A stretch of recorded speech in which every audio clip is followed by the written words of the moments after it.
shared playbook.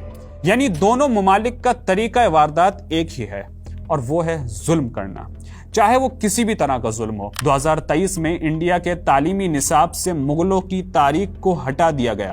کیوں؟ کیونکہ مغلوں کا تعلق اسلام اور مسلمانوں سے تھا۔ اسی طرح انڈیا میں موجود ایک جگہ جس کا نام الہ آباد تھا، اب اس کا نام بدل دیا گیا۔ کیوں؟ کیونکہ وہ نام ایک اسلامی نام تھا۔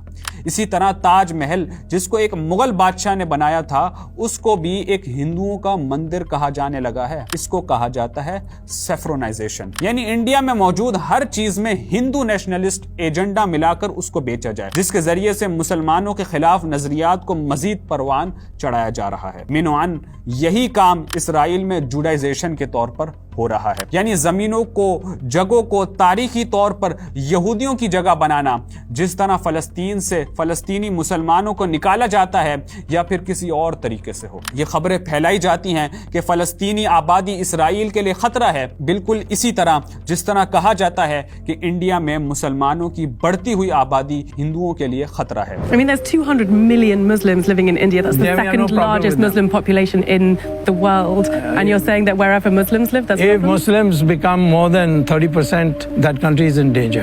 That sounds like hatred. That sounds like language of hatred. It's easy to say hatred. I'm being kind to them by not letting them come to India. اور چونکہ کشمیر میں اکثریت مسلمانوں کی ہے تو انڈیا وہاں ہندوؤں کو آباد کر رہا ہے، بالکل اسی طرح جس طرح اسرائیل نے کیا تھا، یعنی مسلمانوں کی آبادیوں پر قبضہ کر کے وہاں یہودیوں کا آباد ہونا۔ ناظرین، یہاں تک کہ یہ دونوں ممالک جن اسلحوں سے ظلم کرتے ہیں وہ بھی آپس میں شیئر کرتے ہیں۔ جو ڈرونز اسرائیل فلسطینی مسلمانوں پر نظر رکھنے کے لیے استعمال کرتا ہے، وہی ڈرونز اب انڈیا بھی کشمیری مسلمانوں پر نظر رکھنے کے لیے کر رہا ہے۔ یہاں تک کہ اسرائیلی آرمی نے کشمیر جا کر انڈین فورسز کو ٹریننگز بھی دی ہیں۔ تو انڈیا اور اسرائیل میں یہ تین بہت ہی اہم چیزیں ہیں جس کی وجہ سے یہ دونوں ملکوں کی نہ صرف حکومت بلکہ ان دونوں ملکوں کا میڈیا اور عوام بھی قریب آ جاتے ہیں۔